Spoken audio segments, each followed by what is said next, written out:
Sari-saring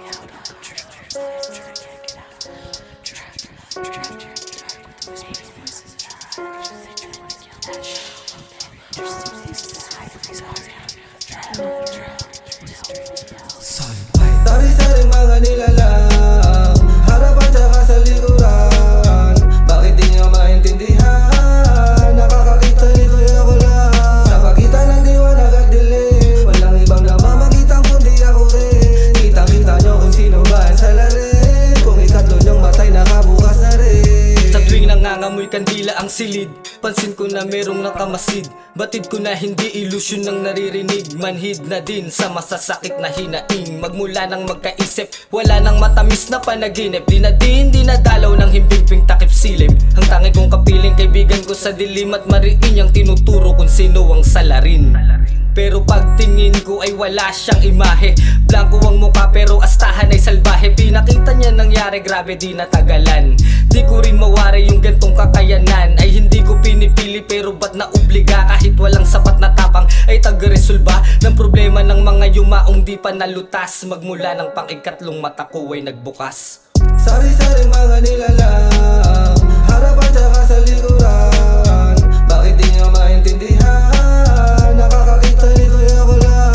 Sa pagitan ng liwanag at dilim, walang ibang namamagitan kundi ako rin. Kitang-kita nyo kung sino ba ang salarin. Kung ikatlo nyong matay, nakabukas na rin. Mga kamay ng oras sanay parehas na sa tuktok. Sa tuwing naaaalimpungatan tulog ay nauudlot. Halos di na rin malaman kung saan ba susuksok. Sa tuwing nandyan na ang hiyawan na may tonong malungkot. Hanggang nagtagumpay siyang ako ay bitbitin. Napadpad kami sa lumang gusaling madilim. Mga namumulang mata na mga ibon na itim ang siyang bumungad at bumulat sa eksenang malagim. Portal na pala yung napasukan na lagusan. Karumal-dumal kaya napasukan ng tuluyan. Ibang klaseng sangsang ang amoy at talimuyak. Sa bawat dadaan ng biktimang labas ang utak. May bakas ng dugo na nakapahid sa pader. At bakat ng bungong nakatakip ng mantel ay mistulang pahiwatig sa hustisyang kritikal na palaging nakasanib sa enerhiyang spiritual kong koneksyon. Sari-saring mga nilalang, harapan tsaka sa likuran.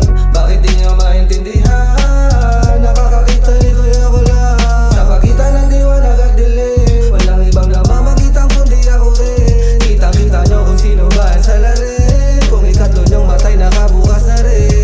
Sumpa ba o regalo? Nakakapanibago kung Diyos na ang may akda. Parang ang hirap magreklamo. Subalit aminado na medyo dismayado. Diskumpyadong maging susi sa mensaheng may kandado. Pumikit man ay rinig ko pa rin ng mga hiyawan ng mga kaluluwang hustisya ang pinaglalaban. Mahirap magpatunay na ako ang siyang tulay at naging saksing buhay sa mundo ng mga patay.